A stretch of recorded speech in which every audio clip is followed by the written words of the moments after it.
All right, students. So for the week 5 participation assignment, again, I found myself saying the same thing over and over again. So I'm providing a generalized feedback where I go through the details of this assignment. Okay, so basically, what you're supposed to do is compare Wi Fi 6 to Wi Fi 7. Those are the current standards, with Wi Fi, call it 5, 802.11ac being the standard before that probably most people are using today. All right. But with any technology, faster, better, newer, etc. Now, as you did the research, some of you may have found Wi Fi 6E, which we can put right in between, and I'll talk about that as well. So we have an opportunity to learn more about Wi Fi. Now, it is important that you understand Wi Fi, you understand your internet service, and you understand the equipment you're connecting to make sure that you're paying for internet service that you actually have the equipment to support. Which we have that question at the bottom. We'll get to that in a minute. So, Wi-Fi 6, right? We used to consider this when you would hear it marketed, it'd be like, "Oh, we've got 802.11ac or 802.11ax." And the general consumer didn't know what the heck that was. So they took a play out of the cellular communications, which, if we think about it, Wi-Fi 6 would be like 4G, Wi-Fi 6E would be like 4G LTE, and then Wi-Fi 7 would be like 5G. And I have a little fun thing at the end that I've added to this that I think you might find interesting about internet service here in Bend. So anyway, let's go through this. So the IEEE standards you were supposed to find are 802.11ax, 802.11be, and then of course we have this one in the middle, okay, that's referred to as 6E. Now, for base Wi-Fi 6, it uses two radio frequencies, which are different than the number of radios. There's the radio, and then there's the frequency that it can transmit or receive. So with Wi-Fi 6, it could transmit and receive 2.4 gigahertz and 5 gigahertz, with Wi-Fi 6E adding 6 gigahertz. Now, if this looks familiar, it's because Wi-Fi 6E supports the same frequencies as 7. So what does all this mean, right? Why is this important to me? Well, with 2.4 gigahertz, we have a signal that can travel a long way, okay, but is not fast. It won't transfer a lot of data. So if we have devices that are further away from our router, we want to connect with 2.4 gigahertz, and that way we keep a reliable connection. The problem was it wasn't fast enough for a lot of people. So we added the 5 gigahertz. And by adding the 5 gigahertz, now we have a signal that won't travel as far as the 2.4 gigahertz, but it will transfer a ton of data.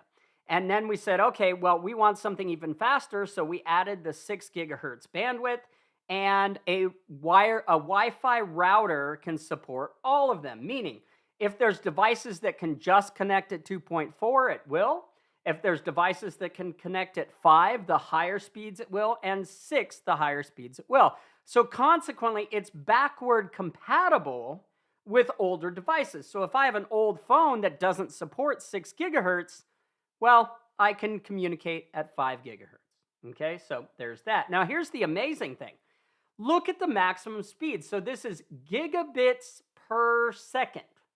Okay.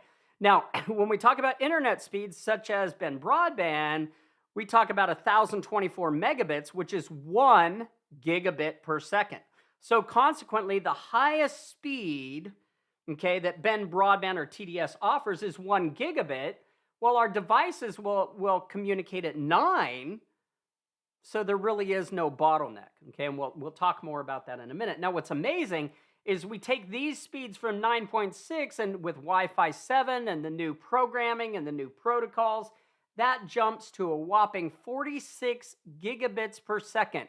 Now, that is the expected rate, meaning not what the marketers are telling us, but actually what we should expect for a data transfer rate between two radios that support Wi-Fi 7. That would be the radio in my phone and the radio in the router.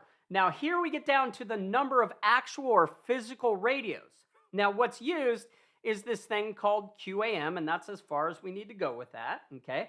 but it enables 25% data rate increase in Wi-Fi 6 at the 802.11ax access points, okay? Data rate increase. So using the same frequencies, but an increase.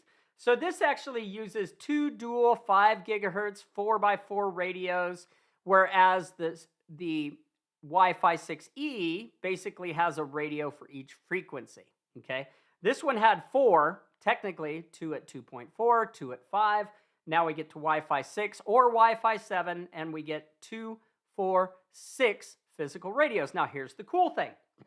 This is the protocol that's used for Wi-Fi 6, whereas now we jump up to the 4096 QAM protocol, which if you notice, 4 times the amount. But notice we didn't add 4 times the physical number of radios. So it's actually the technology that's gotten better. So a little bit more on this. Increase, so 8 MIMO streams. So each radio supports so many streams, okay? And the more streams we have, the more devices that can connect with the single router at these levels. Now, here's the amazing thing. Increase to 8. This offers 4 times the increase in speeds over Wi-Fi 6, but notice we only doubled the streams. So we doubled the streams, which means technically 9.6 times 2, right? Or what is that, like 19.2 gigabits per second is what we should expect, but with this new QAM and the new technology, we have 4 times the speeds with half the increase in radios, right? 8 to 16. So kind of cool there. Offers incremental speeds over the old Wi-Fi 5. That's the old 802.11ac, which is probably what most people have. Now, this brings us down to this challenging thing here, which is if you had an internet service provider plan that provided 1 gigabits down and 20 megabits up, that's my TDS plan. It's the highest plan they offer, and primarily use their Wi-Fi to connect to the internet, which means I'm not transferring data within my Wi-Fi network, okay? And do not transfer data, like I said. Do I need to upgrade to Wi-Fi 7 from 6? Well, if you think about it, 1 gigabit down, that's the highest speed, whether it be download or upload. And this supports 9.6, so I don't need to upgrade. Now, if, for example, Ben Broadband or someone else was to come in and say, guess what? We're going to offer fiber optic internet connection at 20 gigabits per second down. Now, suddenly, if I stick with this equipment, my equipment only supports half of the internet service I'm paying for.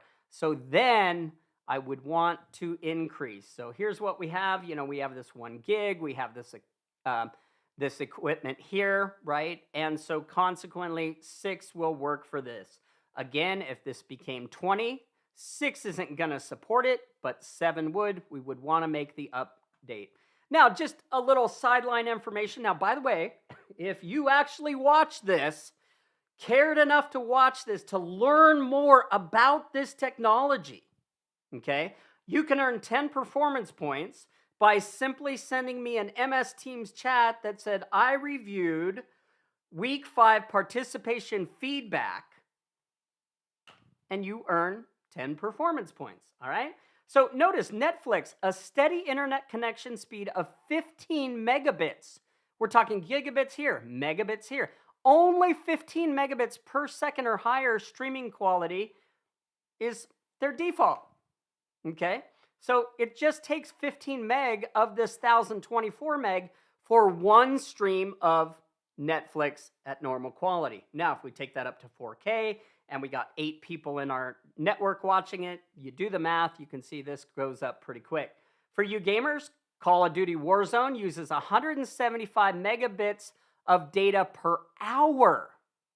So 1 gig of data equals more than 5 hours of playtime.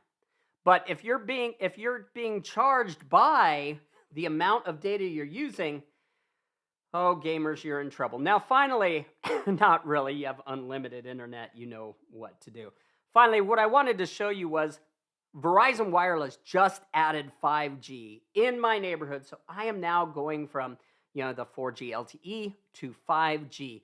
And this is a speed test from my phone in my house. I'm not sure yet where the tower is. I think it's actually about a quarter mile down the road.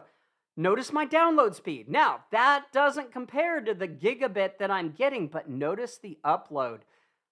TDS upload speed is a maximum of 20 megabits per second. With 5G, it is double, meaning that my cell phone has an upload speed higher than my internet service provider offers.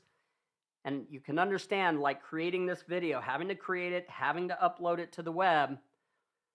I really wish Ben Broadband offered higher upload speeds, but the reality is 95% of what everyone does on the internet is downloading Netflix, downloading games, downloading things. I'm one of those few people that uploads videos like this to help you all learn more about technology and become more digitally literate. Thanks a lot for sticking with me. Have a great day.